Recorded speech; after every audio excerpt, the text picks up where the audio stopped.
And welcome to an hour with the candidates on LPTV, Libertarian Party Television, a production of the Libertarian Party and, of course, the Libertarian National Committee, Joe Bishop Henchman Sharon. As always, tonight we've got John Gapso on the big board. My name is Pat Ford. I am your host, and I'm the proud chair of the Libertarian Party of Rhode Island. Every week we go through our little mantra here. There are a few purposes for this show. We want to give the libertarian community, the worldwide libertarian community, an opportunity to meet our wonderful, as we say, down ballot candidates. Down ballot, by the way, is not a pejorative. It is not a negative. It is the foundation on which this movement will take on the world. The candidates that we've had on this show in the past year, I am convinced, will eventually be running for the United States Senate. And I am convinced equally that these candidates will be competing for the presidency in the coming years. The future is now. We have candidates being elected to town councils, city governments, state representatives, providing competitive races at the highest levels of state government. Second purpose of the show is, as always, to give them the opportunity to incorporate lunch pail issues. The economy's stupid, as Bill Clinton said so many years ago, through the prism of a libertarian perspective. As much of this audience enjoys contemplating economics, contemplating theory, philosophy, through the great economists and great philosophers of our movement, regular Americans, folks out there in the neighborhoods, the communities, the hinterlands, the farmlands, right now are facing challenges, some of the most challenging issues in our nation's history. We need to bring back the election to the streets of America and give them the opportunity to understand that we have the answers, we have the solutions for a free market society where individuals are given the opportunity to realize their full human potential right through the lens of the libertarian movement. And finally, as we always say, we look to create a bond. Tonight's guest is from Pennsylvania. His candidacy, his race is as important as elections that are taking place in California, in Maine, in Florida, in the frontier states. We look to create a national bond amongst libertarians so that we are supportive of all of our efforts nationwide. Joining me tonight for the first night is Henry Conoly. He is a libertarian candidate for Pennsylvania's 1st Congressional District. Henry, welcome to an hour with the candidates. Hey, thank you for having me on. Oh, thank you. This was a sort of a last-minute fill-in.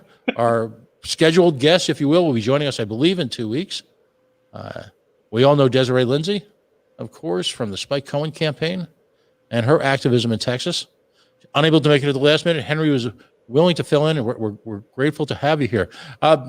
Henry, listen, there's a certain formula to this show. We will admit it, but it works, I think. Tell us about yourself personally, and tell us about your libertarian journey. We always talk about that moment when the proverbial light bulb went off, not unlike the one that goes off of Roadrunners, right? Well, when was that moment that you realized that, yeah, I'm a libertarian? Well, it's a pretty interesting journey for me, especially where I am on the political spectrum and where I am as a libertarian now. But I grew up in a small town in New Jersey, a town called Jackson. Most people don't know that town; they only know it for Six Flags Great Adventure. I was going to say, in 1977, I went to Jackson, New Jersey, to go to Great Flags First Adventure, just for the record. It's a great place. It's an amazing place. There you go. So I grew up in Jackson, spent the first 10 years of my life in New Jersey, and wound up getting drug over here to Pennsylvania. Mm-hmm. I grew up in a Republican family. I grew up in a staunchly conservative family, and I consistently rebuked so many things that they agreed with. I stood against war. I was pro-GSM. At the time, I said LGBT.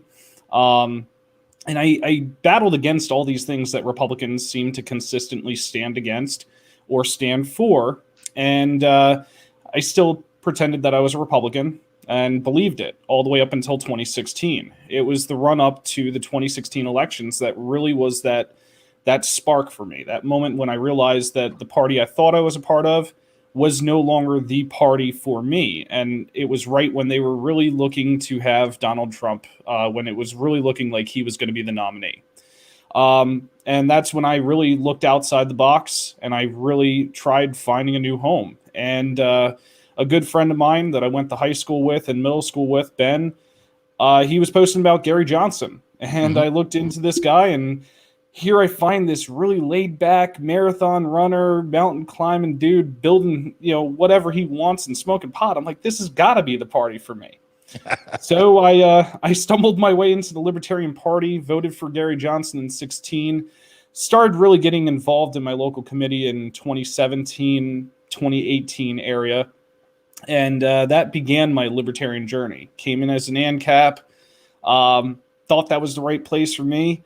Anybody that knows me knows that I proudly say that I'm a left libertarian. I'm a libsoc.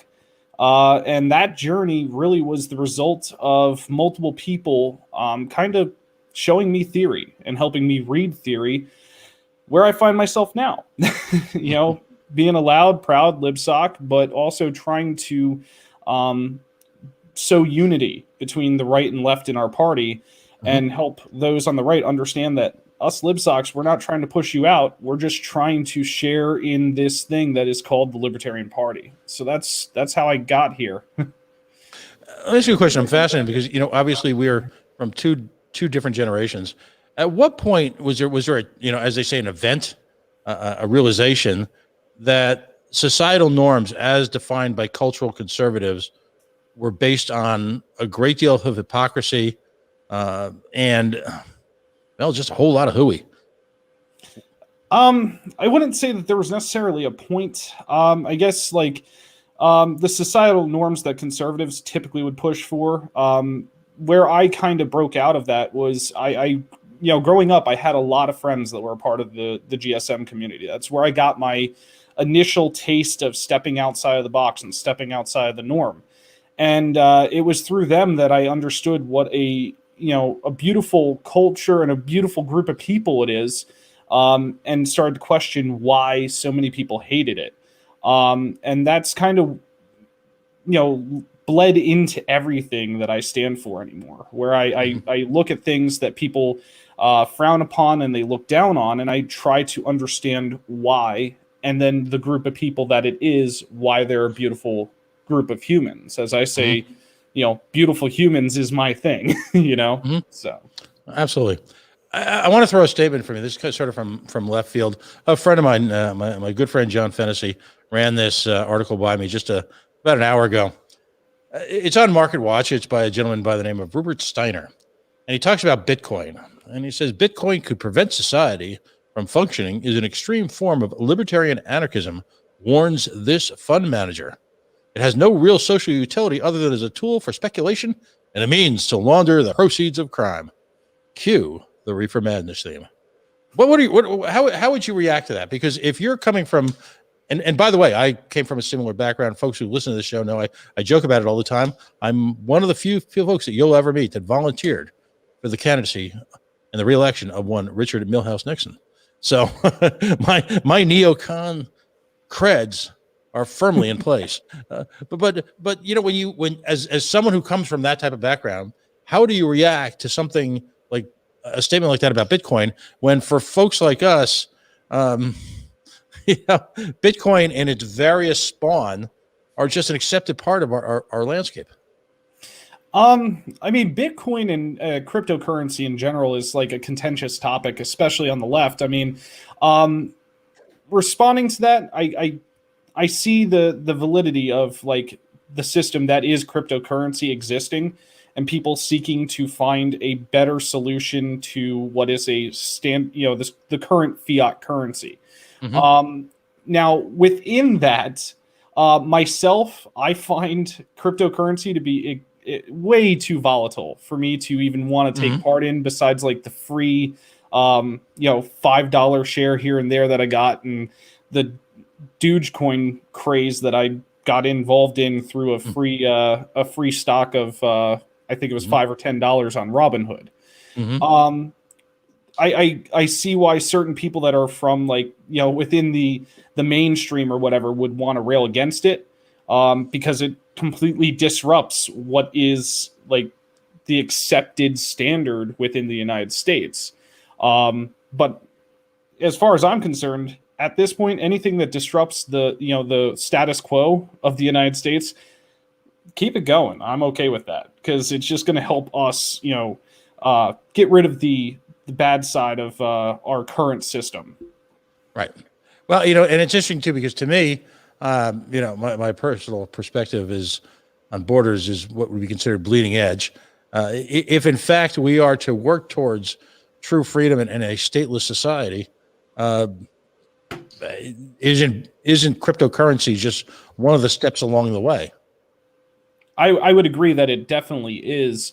But then again, that also depends upon like where you are. So like when I talk about a stateless society and when I talk about wanting that utopian goal, I guess would be the best way for me to put it. I would think that within like an ANCAP or minarchist society, cryptocurrency would probably be a great end goal. Where I see it going, as far as where I'd like to end up in this ideal utopian stateless society, I don't see there being a need for currency necessarily. I see a point where we could be at where the commodities that I am good at producing can be bartered with and traded for the ones that I'm not good at producing. So I really do see, yes, it is a step towards that stateless point we want to be at. But then again, it also all depends upon where you see that going personally and where you want to be. Oh, fair enough. Fair enough. So we, instead of going into the lunch pail issues, we've launched ourselves firmly into libertarian outer space, and as far as the discussion goes. So let's reel it back in then to the local, because as the saying goes, all politics is local. Talk to us about the first congressional district, its boundaries, what type of economy, industry, education. Give us sort of that national geographic tour. So the first congressional district of Pennsylvania, it is primarily made up of Bucks County here in Pennsylvania, which is an area that borders everything from Philadelphia to roughly about 45 minutes north of Philadelphia. It's a pretty large area. Right. It also spreads into a portion of Montgomery County. So the portion of Montgomery County is actually where I live. Bucks County, Montgomery County, they are both very, very diverse counties. In Bucks County, as you get down towards Philadelphia, you start hitting places like Croydon, Bristol, and stuff like that. They are pretty much mini Philadelphias. You get into King of Prussia and stuff like that. They are very much mini Philadelphia. But then you start moving up towards where I am. You start hitting farmland. More rural land, but within that is also little communities of super wealthy, super rich developments. So it's a very diverse community. It's one that I really see fit for what some of the policy that I'm going to push for, and some of the platform I'm running on, especially being that it is a lot of farmers. So I'm excited about being able to campaign in Bucks and Montgomery counties, because I can spread my message and talk on diversity and policing in certain areas, and then switch over to farming, environmentalism, which is something else that I feel very strongly about in other areas. Mm-hmm.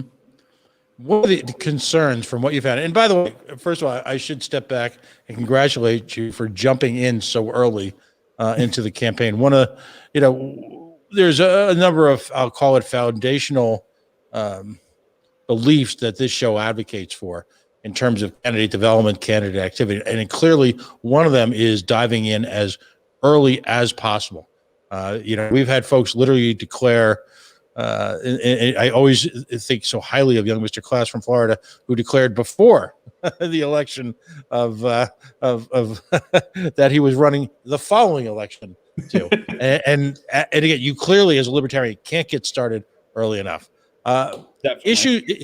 These are the first year or so of this show. We sort of discuss issues pre-COVID, post-COVID. we've moved along in time, and I think going forward, in order to have a legitimate political conversation, we have to focus on issues during COVID and in anticipation of, if you will, post moderate COVID. So, what are the issues that concern the voters in your district most right now? Well, definitely, the housing crisis is or not housing crisis. The homelessness crisis is going to be very, very impactful in a lot of the towns around the district that I'm running in. There are something like 4 million Pennsylvanians that are facing homelessness at any point that the government lifts, whether it be the eviction moratorium or the moratorium on mortgages being foreclosed on. So that's a major concern that's impacting tons of constituents. I myself was in that for most of last year. I found myself lucky enough to manage to get out of my old place and find a new place to be in, but there are so many people that won't find that type of luck. So handling that type of thing is going to be absolutely fundamental for tons of families, because something I believe in and something I've always held true to me is no human should be homeless. That's something that I 100% it's a hill I'll die on. And I say that because homelessness that leads to debilitating mental effects, debilitating health effects, just pure despair. And one of the things that I stand for is I don't want to see a human hurting. I don't want to see a human in despair. So knowing that they are facing this crisis where they're possibly going to go homeless, the one sure thing that they have in their lives, anything that can be done to help fix that, I think is a very important thing to stare at. Beyond that, there are a lot of people in my district that are working quite literally paycheck to paycheck, and even that doesn't help them out. So working to find ways to help them out within that, I think, is just another portion of the important factors that are going for my district right now. As a libertarian, we typically focus on free market solutions. Yes. How can we harness the free market and attack government?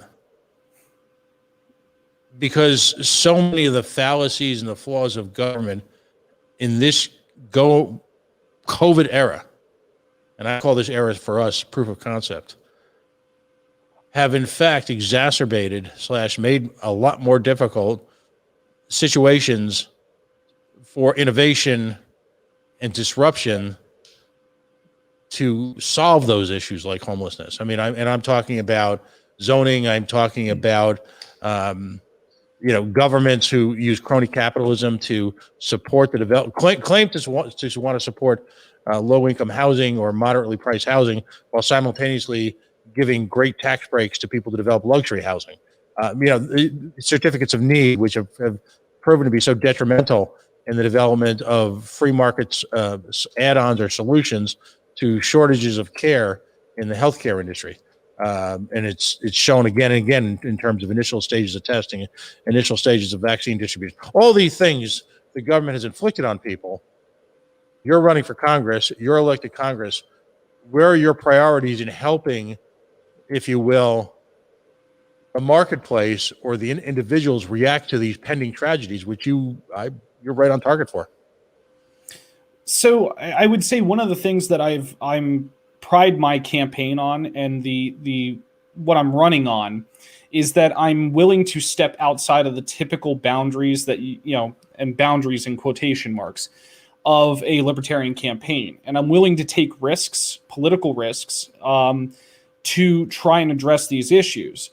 So one of the things, if anybody, and I'm sure they will, go to my Facebook page, they will see where I actually have a platform point on UBI. And I understand that platform point usually is going to be shock and awe to most people talking libertarianism.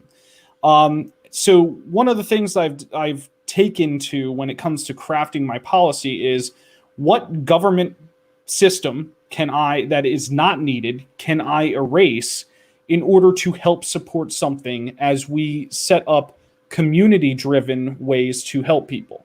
So, like, to justify UBI, one of the things that I have made a 100% firm platform point is that I support a defensive military only. Spending tons of money on aircraft like the $1 trillion waste of the F-35 program, or spending thousands upon thousands of dollars, actually about $175,000 on an airstrike against Syria, is ridiculous when we can take that money and help people here. And for less than we spend on the current welfare system, and for way less than we spend on the current military, we could definitely convert that towards something helping the people. Now, a way to get away from that would be setting up community-driven action. So something I'm working on doing here in Pennsylvania, and it's going to be a lot of work to do it. I am setting up something called Rise Against Homelessness. Mm-hmm. And the idea behind it is we are going to be a community-driven entity across Pennsylvania. We are going to fundraise, accept donations and stuff like that. And then those facing homelessness or eviction can come to us and say, okay, I am, $3,000 behind on rent or whatever. And we will take steps to help disperse that cash to ensure that they don't go homeless, or if they're in a situation where homelessness is practically unavoidable, where the landlord is kicking them out, there's no chance at saving it, helping them find a new place. Mm-hmm. But until we could get to that point, one of the things that I've always said is we can't just eliminate the things that keep people alive without having the backup community-driven initiative ready to go. So that's how I plan to tackle things. And I know it's way outside the box of what typical libertarians would talk about, but it needs to be spoke on, because the public, they're not going to listen to a campaign where I say, yeah, I'm just going to go in and cut the whole welfare system out. They just don't want to hear that. You come across as crazy. But if you give them a way to work off of it, then you have a inroad to talk to people. And I've seen that being on the ground, talking with people throughout this summer. I attended some of the biggest Black Lives Matter protests in Philadelphia, protests all over Montgomery and Bucks counties. And speaking with people the way I have has actually given people a new look on what libertarianism could be. So I see it as a very viable alternative to some of the typical narratives that are out there. Right. Well, and certainly too, as libertarians, we have been branded with stereotypes, yes, which typically are so far from the truth, to be blunt, as to be ridiculous. We've been accused of being corporate cronyists, and we're the only political organization that actively weighs in against corporate welfare. Yep. We've been accused of being homophobes, which is, idiotic. We've been accused of being, crony capitalists in the sense of weighing in and controlling government money and redirecting it towards the investor class away. And that couldn't be further from the truth. We've been accused of being warmongers, which is insane. Let's talk about you and your relationship with the peace movement, your thoughts on Yemen, your thoughts on, and this is particularly apt in this conversation, folks, because you are running for federal office and there is the opportunity to weigh in on war. Talk to us. So I need to give a shout out here for the idea. So everything on my platform, everything that I am running on is related to peace. And I have to give a shout out to Desiree on this one, because everything in her platform is, and as it will be talked about, focuses around one word. And I love that idea, so I'm kind of using it here. Mm-hmm. So the idea of peace, so I guess let's start with Yemen. Let's start with the Middle East in general, honestly. Mm-hmm. As it relates to peace, I see no viable path to peace in those countries without us getting out of those countries. Mhm. Our continued existence in those countries is just destabilizing them further than they already are. And you can tell this by just any historical look at where we have intervened and then caused regime change that was detrimental to the country. The country in the Middle East that I think of the most is Iran. If we had not intervened in a semi-thriving democracy, we probably wouldn't be dealing with the authoritarian state that is Iran now. Mhm. So when it comes to Yemen or Syria, Afghanistan, Iraq, I believe strongly in the need to pull out of there. But also, as a candidate for federal office, I am taking it a step further. There is something that we do in the Middle East that destabilizes that region more than it could ever, or more than boots on the ground in Afghanistan or anything like that could possibly do. And that's our continued backing of Israel. There is way too much going on within that Israeli-Palestinian conflict. We don't need to be involved in it. We're just going to cause more deaths. We're going to cause more chaos in that region by us staying involved in it. So on top of pushing for us to pull out of Yemen, to stop bombing Syria from drones, which, let's be honest, look at the photos that come out. We're bombing some ISIS fighters. But what we are really doing is we're killing innocent men, women, and children. We're destroying their homes. It would be just as bad if we were bombed by another country via drones that was killing our men, women, and children and destroying our homes and our schools. We would be absolutely pissed off. We'd be mad. And there's no reason we should be doing that there. So I believe 100% the path to peace is getting out of the Middle East and to stop backing Israel, to let them handle it and find peace through their own mediation efforts. So that's the whole outlook I have on war. As far as peace goes, I could go a step further and say that we really shouldn't have military bases all over the country or all over the world.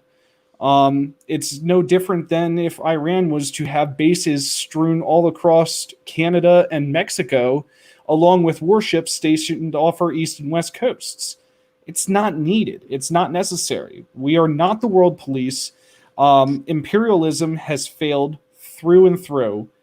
We can do more here back home to help our people while staying diplomatically connected to other countries.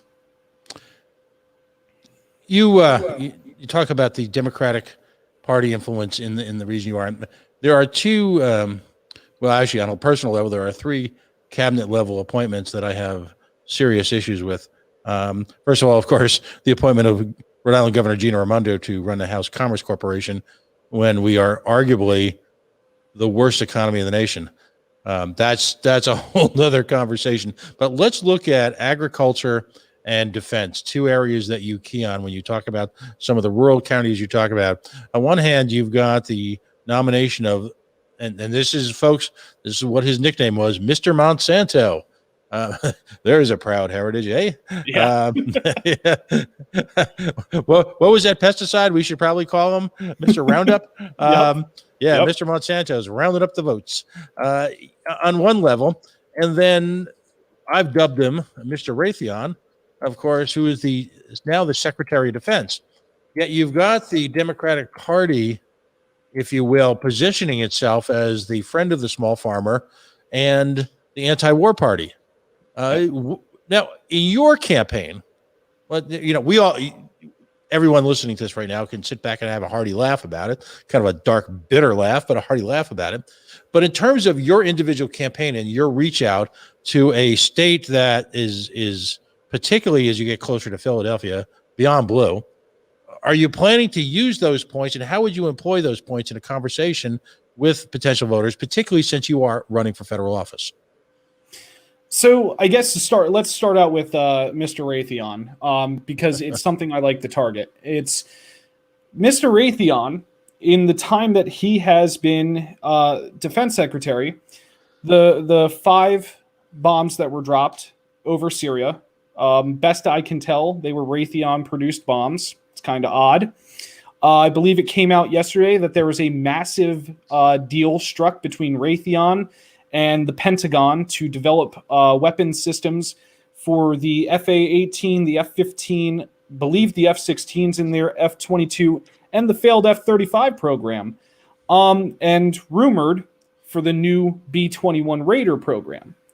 It's kind of odd to me that Raytheon, who now has an appointee on the Raytheon, who has a board member as Secretary of Defense, it's weird that suddenly these contracts are just falling through to me. And that's a problem I have, because speaking straight to defense right there, for a defensive military to guard ourselves, you could possibly justify keeping F-15s and F-16s in service within the United States Air Force.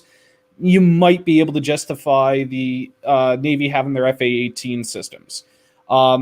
As of a week and a half ago, I believe, they tested a new variant of the F-15 to keep it in service for another 20 years. There's no reason we need to be spending billions and billions of dollars developing new aircraft when my goal is a defensive military only. And if you were able to justify the idea of keeping a bomber in service, well, you don't need to develop a new one, because the B-52 has been in service for over 60 years and is about to get an upfit to keep it in service for another 30 or 40 years. So with Raytheon, with the Democrats supporting all of these moves to build up our military, one of the things that I am trying to tell people, and what I will be trying to tell people, is my goal is no more foreign wars.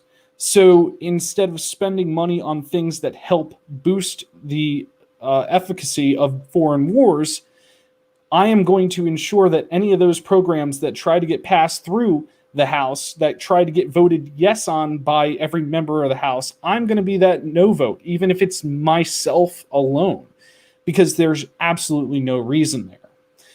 Now, moving towards farming and Mr. Monsanto, here's the thing that I have. Anybody that does a little bit of studying on environmentalism and farming understands that regenerative farming is actually a lot better for not only the environment, but the farmer. And the thing is that Democrats and Republicans alike, they never seem to focus on the small farmer trying to get the most profit out of their land. So they seem to always focus on, they claim to care about that small farmer, but really they just care about taking that bill that's budgeted for agriculture and putting it towards the ones that are producing feed, producing large swaths of corn and barley and wheat, while not focusing on the rural farmers that need the most help. So something that I propose and something I support is educational programs. The first being an educational program to teach communities about how composting can help them keep trash and waste out of the landfills and put it back down into the ground to help grow fertile crops, not just on farms, but in your backyard garden. This can all be done for relatively no money, and it's all community driven. The other thing is teaching farmers that what regenerative farming will do for them. I'm going to mess up the numbers, I guarantee you, but I believe if on big farms, the average profit per acre is something like $4. Whereas on a regenerative farm, that profits $100 to $200 per year. So regenerative farming, they're making so much more money. They're living such better lives. They have self-sustaining farms that are growing better, more fertile crop while raising better livestock and helping the environment all in one. The soil, that is literally the cheapest and simplest way to help farmers and help our environment all in one shot. And that's something that I'm going to be preaching, not just to Republican farmers, but to Democrats throughout this district. It's something they've never heard, something they haven't had told to them. And I think that's how I'm going to be able to stand out against whatever Democrat runs this race too. Excellent. Let's talk about healthcare. Healthcare in the age of the Rona, as they say, is on everyone's mind. As myself personally, as a libertarian, I just simply want the government to cease to exist in the healthcare market. In my lifetime, I come from an age when when I was your age, young man, I was literally spending about $50 a quarter on healthcare. Healthcare has gotten worse. It's gotten more expensive. Everything wrong about government. We've bureaucratized the healthcare industry to a point of no return. But what's your philosophy on government and government involved healthcare, and how do you plan to speak to, overcome, debate, challenge, agree? I'm not sure on things like Medicare for all. So it's such a tough topic. It really is a contentious topic because everybody wants healthcare, and really everybody needs healthcare. I mean, it's the only way that we can create a healthy society. One of the things that I've always believed in is that I think that the profit motives behind healthcare have gotten a little ridiculous, honestly. No one should have to decide whether they're going to pay rent, their electric bill, their cable bill, or food bills in order to buy insulin. There's just something fundamentally wrong with that. And it disturbs me because, as I said, everything I believe in is human driven. I don't want to see humans suffer. I don't want to see humans die, especially when it's needless. So in the initial steps going, I would support maybe an optional government system where, like me personally, I have excellent healthcare through my employer. I pay $40-ish a month, and I am perfectly happy with what I have. But if you're poorer or you don't have employer provided healthcare, maybe something where you can pay $20 a month or something like that and be able to survive. I see that as a viable alternative until we can figure out how to truly free the healthcare system and really make it better for all the people. Medicare for all, there was a point where I was like, okay, it sort of makes sense. But even that has so many flaws in it. I don't see it covering people the way that people probably really want to be covered. But I will say that, as someone running for Congress, as someone, say I was elected, it'd be something that I would need to talk to people that are specialized in healthcare, that understand healthcare through and through, and understand how the whole thing works. So that way I could figure out a proper way to address the issue. Because I admit, healthcare is something that is so foreign to me. I don't go to doctors all that often. I just don't have a need for it in my life. And I think that's a failure that most people running for office in the duopoly have, where they just have these ideas, but they don't reach out to experts. And that's where I'm trying to stand out here. Is I'm trying to, reach out to experts and say, help me understand what you need and what would make your job easier and make healthcare more affordable for everybody. Let's talk about your district and sort of the mechanics of the win. And in a sense, this is almost unfair. This is the first time you're running in this district. This is a campaign that Steve Sheets had carried on nobly for a number of years.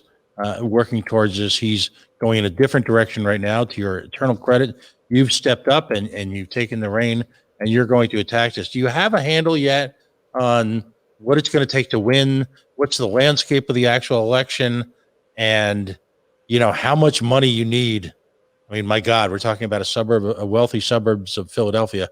Yeah. How much money you need to be competitive, to get your message into the hearts and minds of Philadelphians, as well as folks from Bucks County and the outlying neighborhoods, if you will. So as far as money goes, if I really wanted to be like full on competitive, like Right. tit for tat with Brian Fitzpatrick, it would Mhm. be in the excess of $2 million. Excellent. Easily.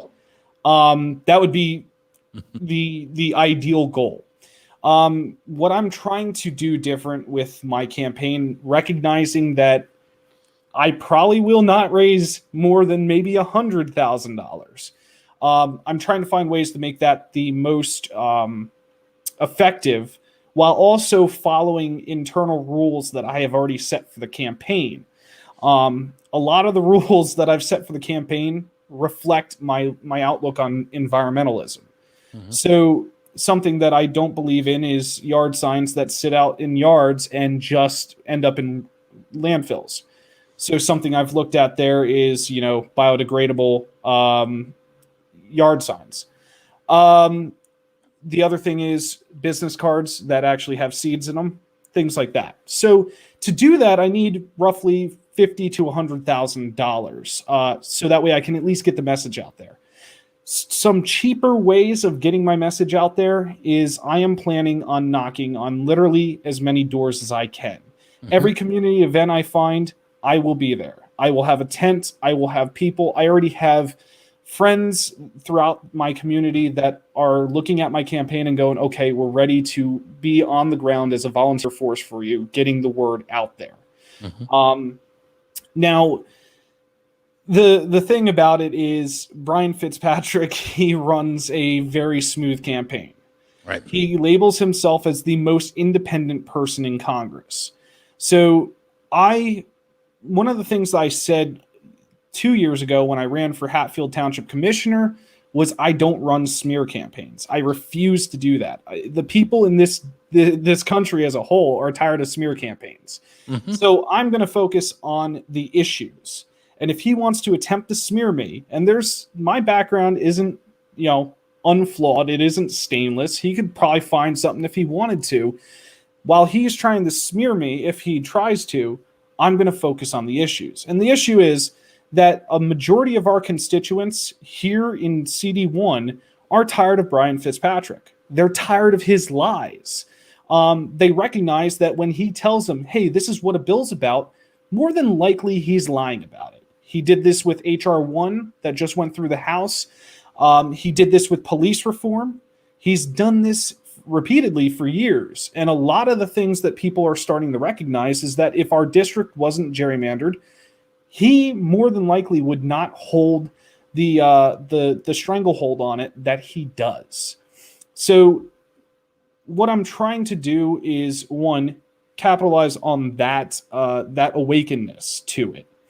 Another thing that I'm doing is I'm reaching out to the Green Party. I'm reaching out to the DSA. I'm reaching out to these other third parties who share common concerns and common platforms with me, and saying, instead of running a candidate against me, why don't we team together? Why don't we work together, help my campaign, and let's see if we can thrust this thing into something that's super competitive. Maybe then we can knock Fitzpatrick out of a seat. Maybe then we can beat the Democrat. And then together we can all say, hey, guess what? You know what? The Green Party of Pennsylvania helped out. The Green Party of Monco Bucks Green Party helped out. The Monco Bucks DSA helped put Henry in office. And it's something to help highlight these third parties, what they can do together when we have common goals, which all bridges off of my idea of peace and unity, which is fundamental in everything I stand for. Right. We come to that point of the show where we talk about shameless self-promotion. Tell people how they can support you. By the way, I just, in reference to your attendance at community events, it's a critical part of every campaign. There's a saying about a mayor who's here in Rhode Island, who at one point was the longest serving mayor in America, and it was said he would attend the opening of an envelope. And and to that theory, I give you a lot of credit, because if human connection trumps, for lack of a better term, ads, literature, all of that. We're in a long-term battle. It is the marathon. It isn't a sprint. And those are human connections that can last for a lifetime. But tell us about where folks can find out more about your campaign, your platform as you continue to develop it, the issues you support, and also, as importantly, how can folks contribute to your campaign? I'll point out to everyone that these are certainly difficult times economically. Folks are facing on a week-to-week basis a lot of personal challenges.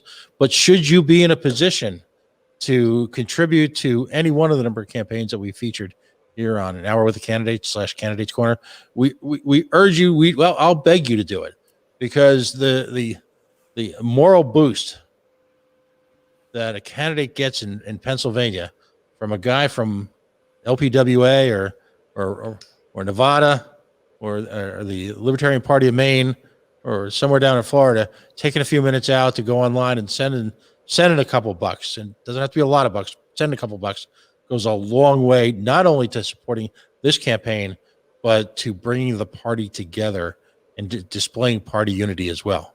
Even if you don't agree with everything an individual candidate says, we are fighting in a intransigent, uncompromising, unethical, amoral group of politicians in this country in order to achieve freedom and liberty in our lifetime. They will stop at nothing. They will, you're looking at a party for whom progressives are on the rise, yet they still managed to nominate and elect Joseph Biden, who, by the way, the kids are still in the cages, who, by the way, we're still supporting Saudi Arabia in their horrible attacks on Yemen. We're still supporting a burgeoning defense industry. Schools are still failing at a record pace. Yep.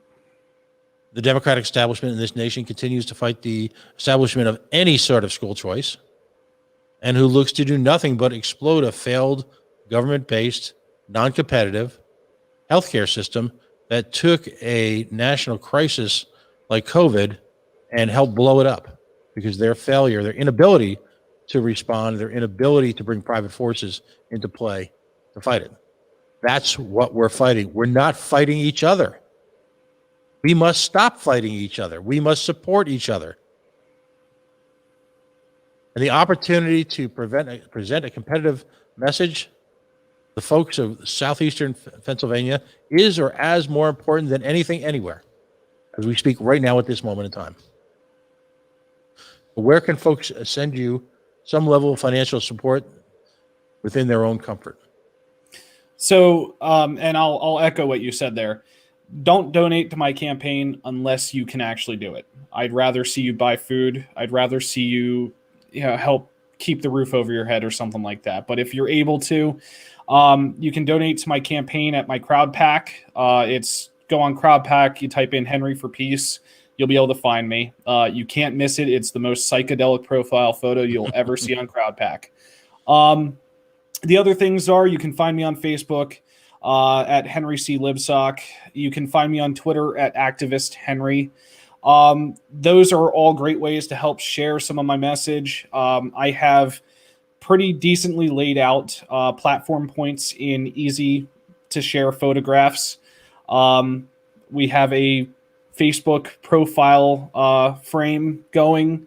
And the other thing is, for major shameless self-promotion, if anybody out there is an experienced FEC treasurer, I definitely need your help, because if we start exploding with campaign donations, I am going to need the file big time very soon. So anybody that's experienced with that is a major must-have right now.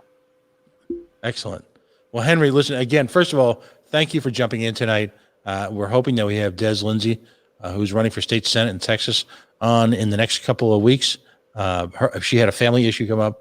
Number two, I promised you as we get closer to your ultimate election that we'll have you on again so you can bring us up to speed.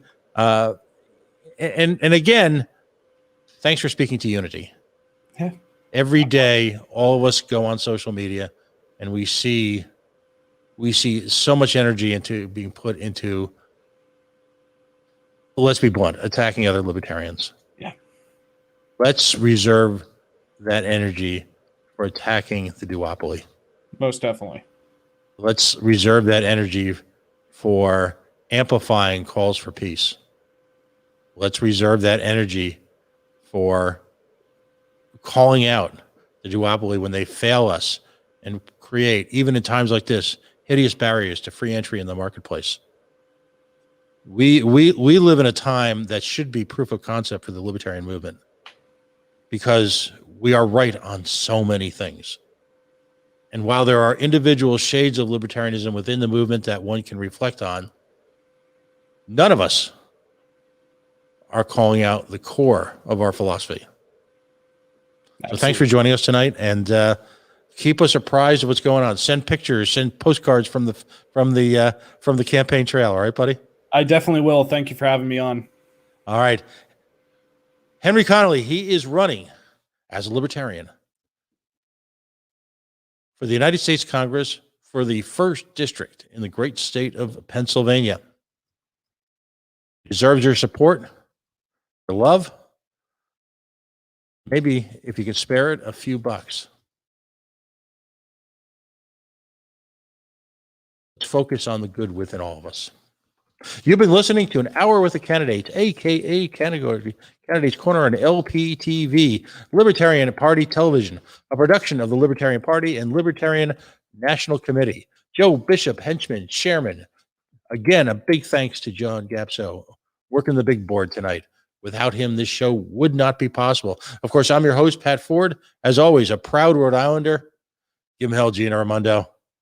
Join us next week and every week at our normal time, 9 o'clock Eastern time, as we present to you the bench, the future, and the present of libertarian leadership around the country. Have a wonderful week, folks. We'll see you next week.